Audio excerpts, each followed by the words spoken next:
Hello family, and welcome to the Federation of African Liberation. This is African Esquire, and I'm here with a new video.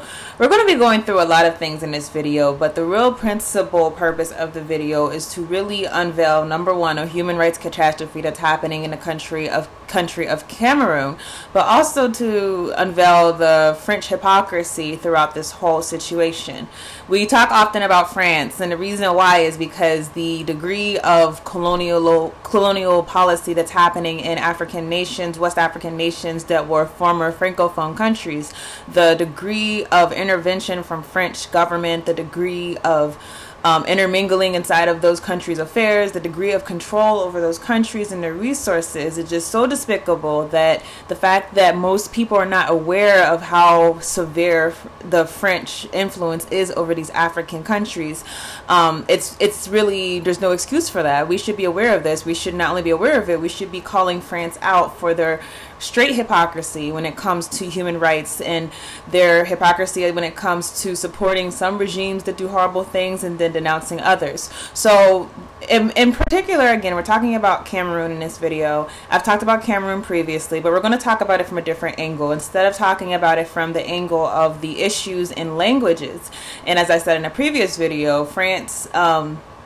influence in Cameroon is so strong that you have Africans who speak French who are really trying to basically commit genocide against Africans who speak English, which is crazy because both of them are colonial languages. Neither of them are original to those people, but it's just even more crazy. Why would you be so set on destroying a people based on something as arbitrary as language? The fact that you so happen to be born into this tribe as a side to another tribe.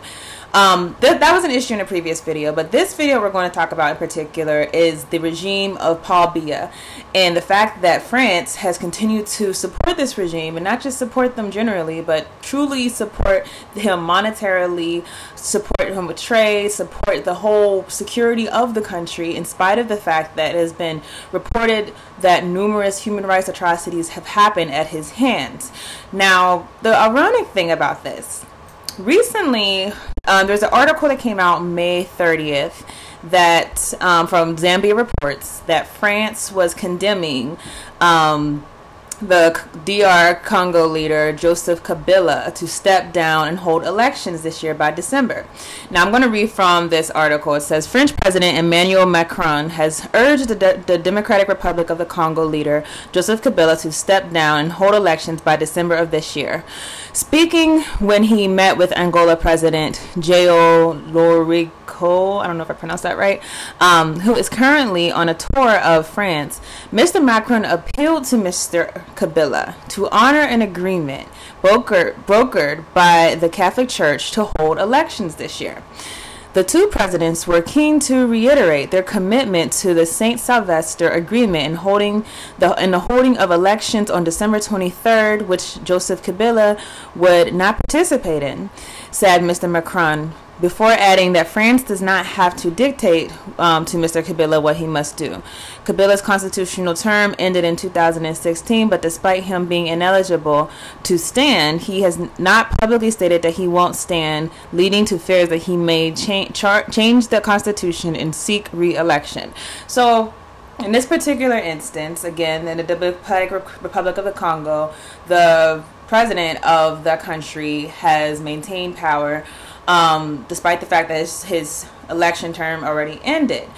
In this instance, you have the French government coming out saying that, okay, it's time for you to step down. So the question is, why in other instances isn't the French government, and, you know, I know that the backup issue, of course, is what makes the French government think that they have the right to tell people what to do or what not to do. Unfortunately, these leaders are often paid for by the French government, and they have a strong allegiance to the French government. So it's not that I'm saying that the French government should be telling people whether they should step down or whether they shouldn't step down, but the point is to call out the hypocrisy. So why is it that we have the dictator in Togo who is still in power, in spite of the fact that his family has been in power for over 50 years. And now we're going to talk about the leader in Cameroon, Paul Biya, who has, I believe, over 30 years in power in Cameroon.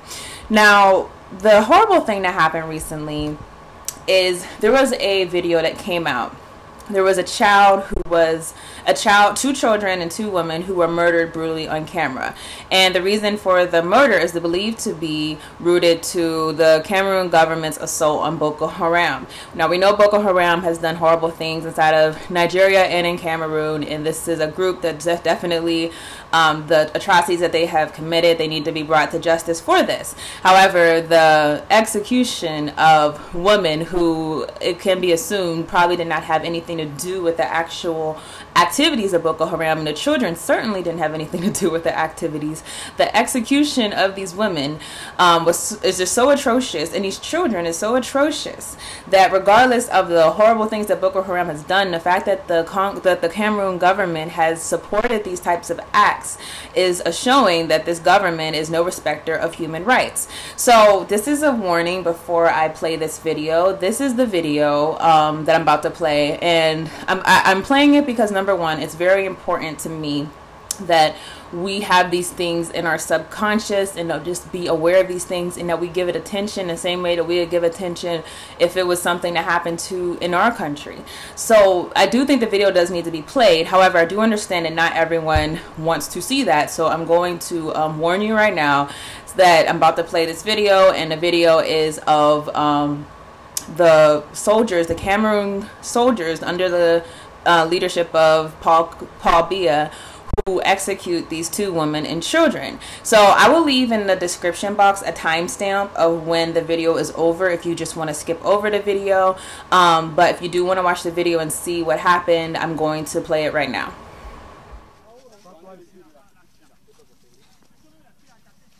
Oui, la petite fille là vient. Comme ça là. Allez, oh, reste comme ça, assois-toi ici.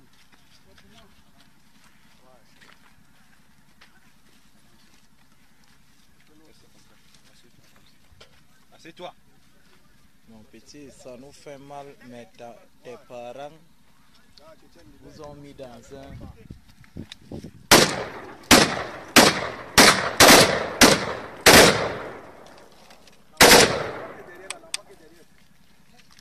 Il a pris la tête, les gars.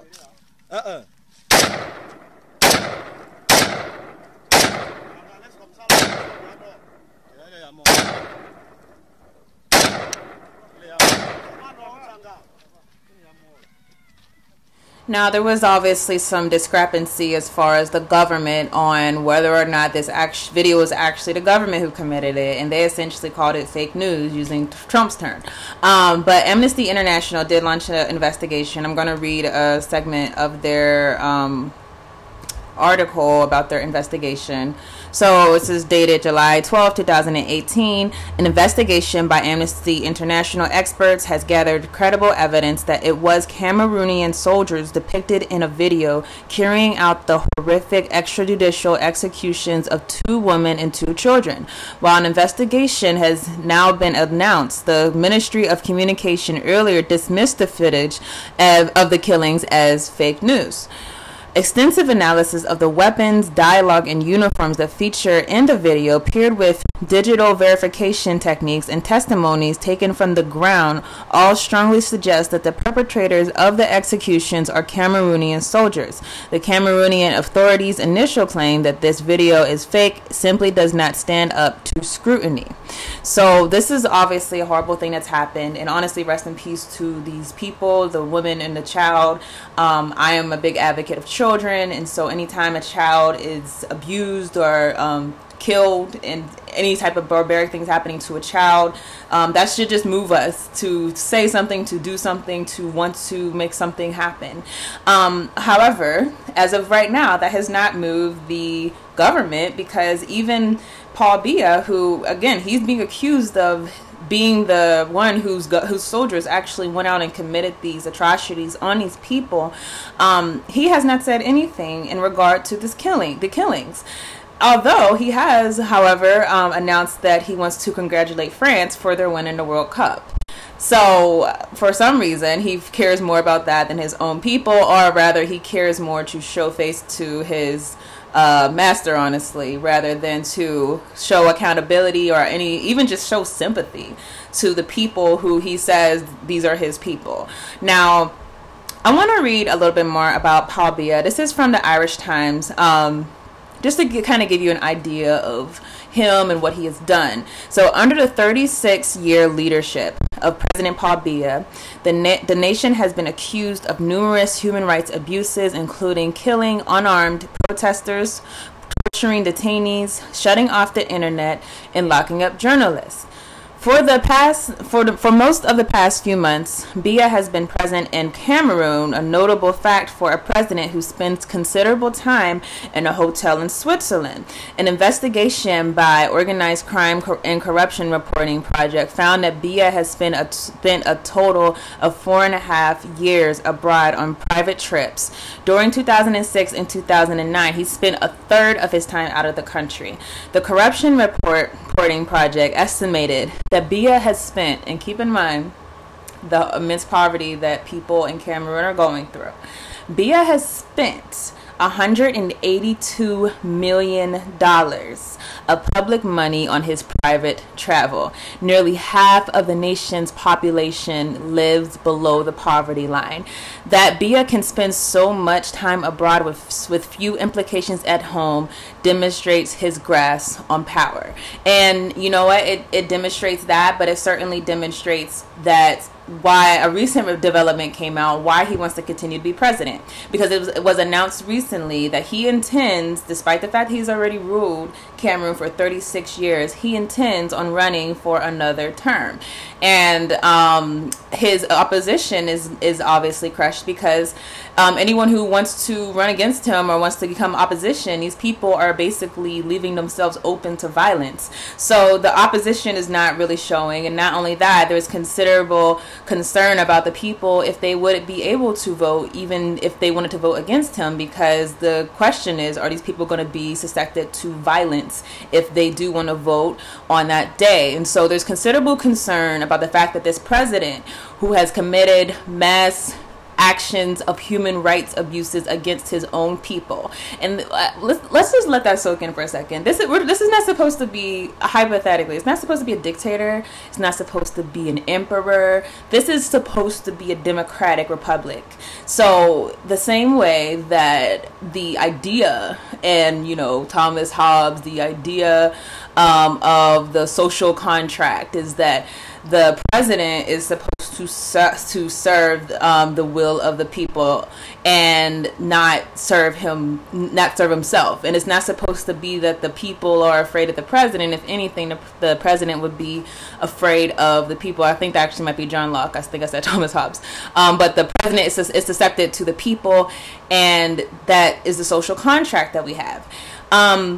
In spite of this, you have all of these dictators who feel that they get to be the ones that not only call the shots, but they get to be the ones who eat off of the riches of other countries, of their own people, and allow their people to live in dire hunger and poverty. And if they want to run for re-election, the people don't have any say in that. So this is not a democracy. This is actually a dictatorship, and it's a dictatorship that is fully funded by France, this country that's supposed to be a cosmopolitan, wonderful country. So now we have to ask the question to France.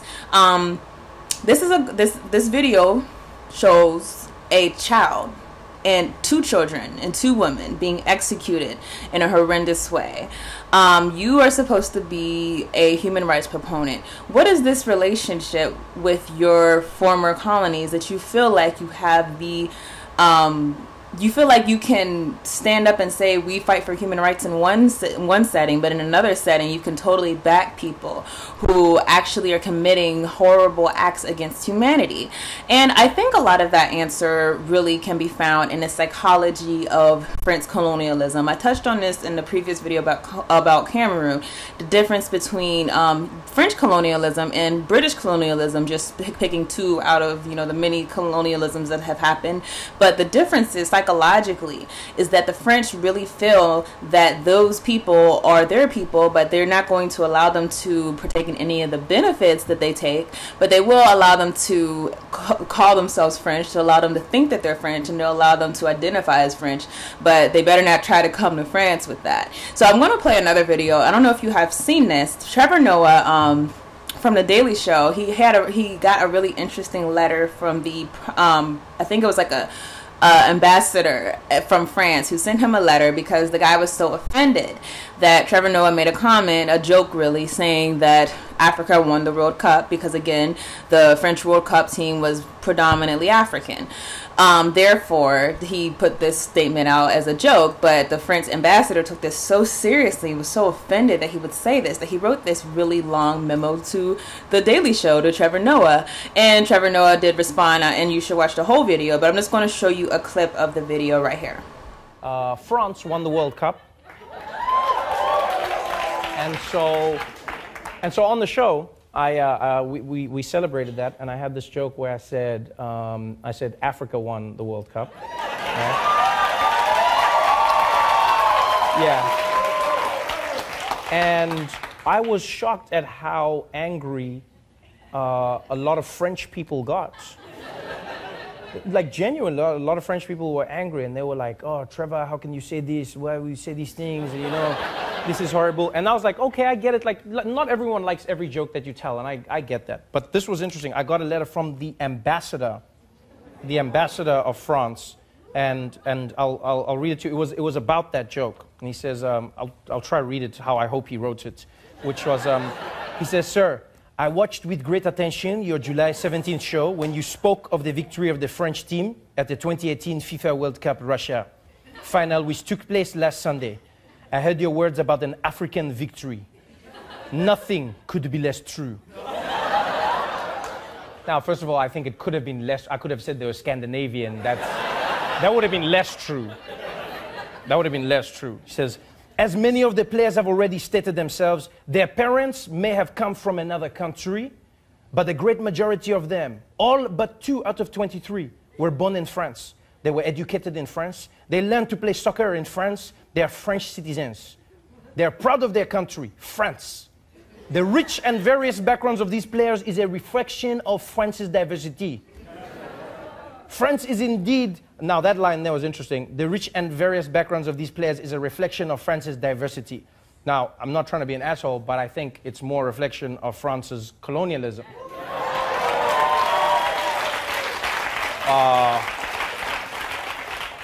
Because it's not like it's just like random play, like they all have something in common. Like all of those players, if you trace their lineage, you're like, how did you guys become French? Like, how did your family start speaking French? Oh, okay, all right. And they say here, he says, "France is indeed a cosmopolitan country, but every citizen is part of the French identity, and together they belong to the nation of France. Unlike in the United States of America, France does not refer to its citizens based on their race, religion, or origin. To us, there is no hyphenated identity. Roots are an individual reality. By calling them an African team, it seems you are denying their Frenchness. This, even in jest, legitimizes the ideology which claims whiteness as the only definition of being French." So now, here's the thing. All right, first things first. I understand what he's saying, because I read up on this afterwards, right? I take criticism. I'll listen to what somebody says to me. You know, I genuinely believe you should. And what it turns out is, in France, a lot of like Nazis in that country use the fact that these players are of African descent to shit on their Frenchness, you know? So they go, "You're not French. You're from Africa. Go back to where you came from. You're not French." They use that as you know, as a line of attack. Now, my opinion is, coming from South Africa, coming from Africa, and even watching the World Cup in the United States of America, black people all over the world were celebrating the Africanness of the French players, right? Not in a negative way, but rather in a positive way, going, look at these Africans who can become French. You know what I mean? It's a celebration of that achievement. And so this is what I find weird in these arguments, is that people go, they're not African, they're French.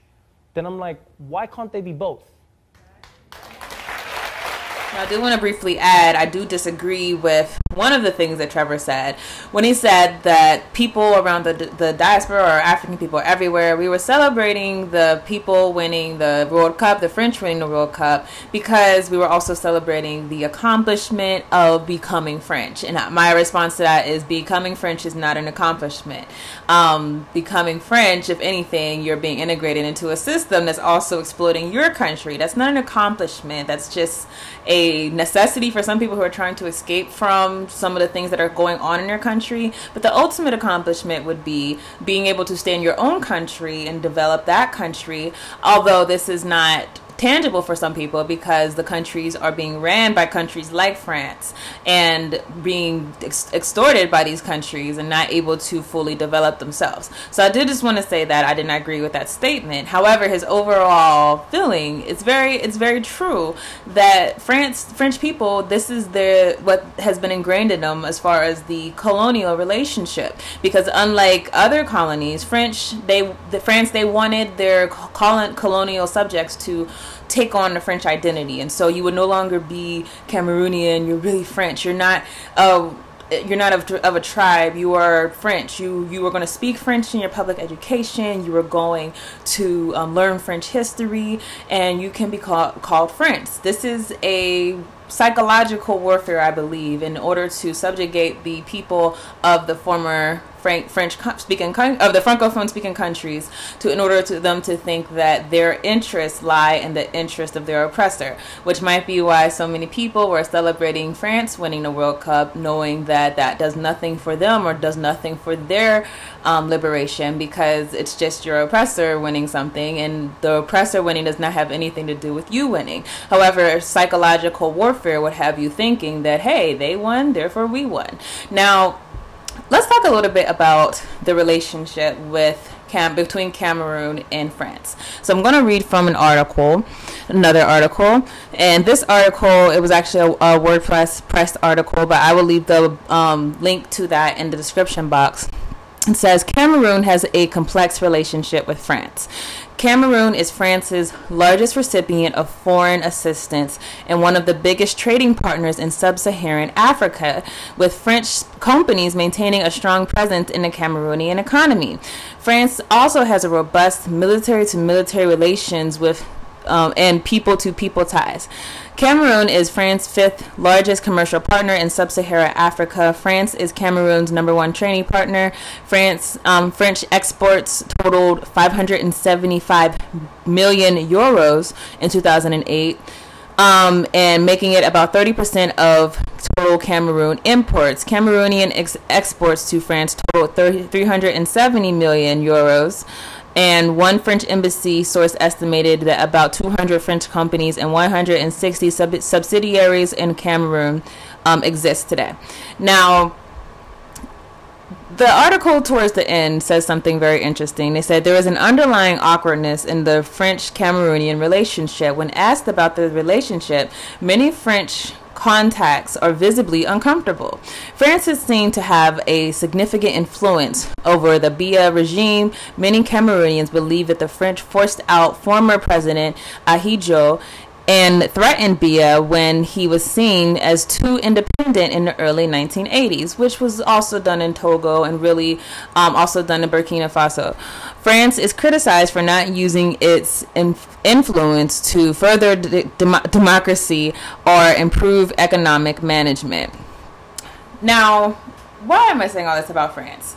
Because number one, I think that when you look at the close military ties with France and their former colonies, they are partially responsible for the acts of the military.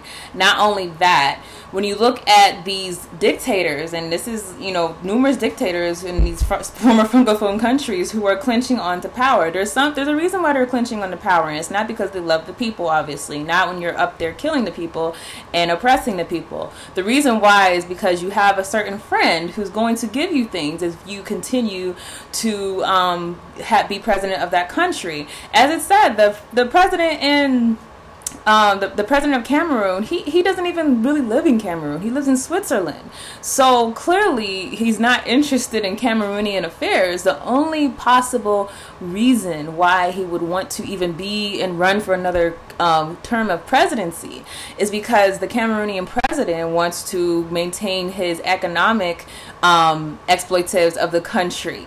And the fact that he has been able, I want to look at this figure again because I thought it was so ridiculous. The fact that he has spent, if I can find it, the fact that he has spent $182 million of public money. Could you imagine finding out that there was a president that became president in the United States, and all of a sudden he's a multi-millionaire, and now he's able to live other places, and all of this while the United States is going through the Great Depression? I mean, it just wouldn't be tolerated. So the fact that he has made that much money tells me he's getting something. And this also tells you that there's a reason why France is actually comfortable with this guy and maybe not as comfortable with the Kabila one, who's facing more international scrutiny. But the reason is because this is someone who's going to comply with what they want. And what they want is not to be a friend of these former Francophone countries. They want to continue to be the colonial power of these countries. And as soon as that relationship is no longer present, you're going to see a whole different France. As soon as the power dynamics switch and these people say, no, we're not going to take this anymore, we're not going to take these deals anymore, we're not going to take these false leaderships anymore, you're going to see a very different France. So certainly I blame the human rights catastrophes on the administration of Biya, but I also blame it on the colonial power that is backing them, because without that colonial power, these people would not be able to exercise these executions, these mass murders against the people. They would not be in a position to do so, and they would, if anything, they would be more willing to listen to the people instead of listen to their colonial bosses, because this person right now, the way it looks, he's not going to answer for these killings. He's not going to answer for what he hasn't answered for what he's done in the past, and so he has no reason to ever want to answer to the people, because the people are not his source. His source is the French government.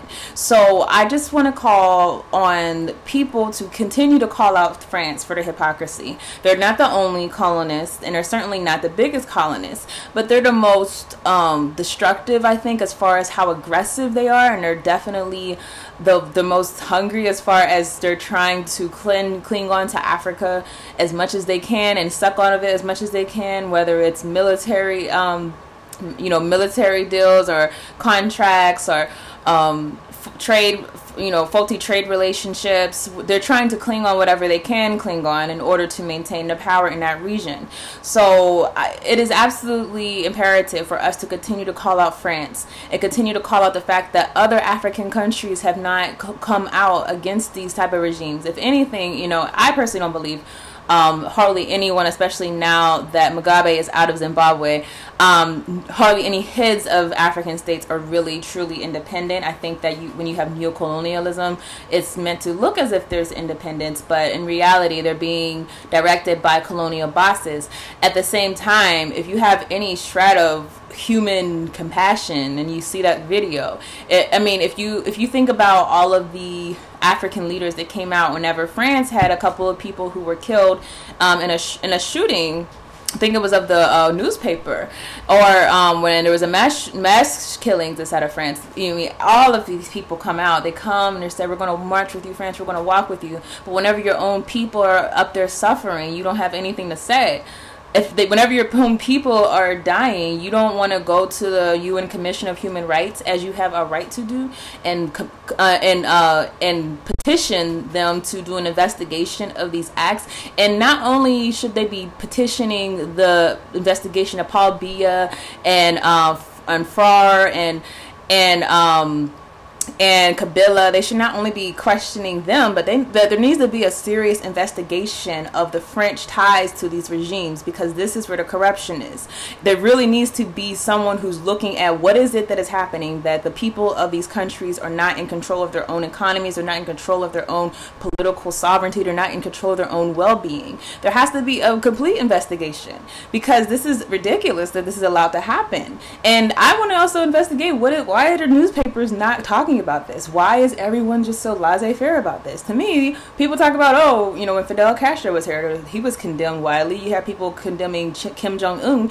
Who was condemning the French policy of and I don't want to say neocolonialism. France is not even neocolonialism. They're straight up colonialism.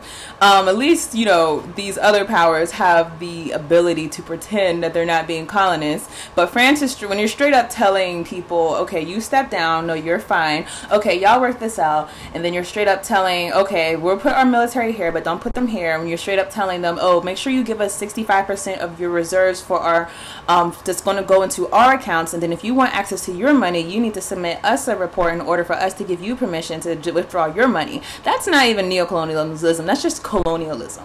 So there has to be someone to call this out, and there has to be someone to not just call out, again, the dictators who are doing these horrible things to their people, but the French government. What is their role? Why are there so many dictators that are staying longer than their terms in former Francophone countries? What is going on with that? And I don't think it's a coincidence. I really think that there is an intentional relationship that is built with these leaders, because they're not leading anything, they're puppets, but these puppet governments, it's an intentional relationship that is built to benefit France, to where these people don't feel like they're beholden to their people, they feel like they're beholden to this outside government.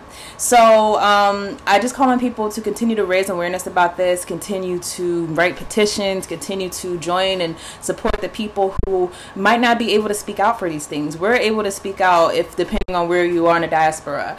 I'm able to speak out for them, but if you live in a country where your dictator might kill you if you speak out, you might not be able to speak out as easily. But I will continue to speak out not only for the people of Cameroon, but certainly against the colonial relationship that France has maintained with these countries that are supposed to be independent but are really beholden to French interests. So that's all I have for today, and I will see you all in another video.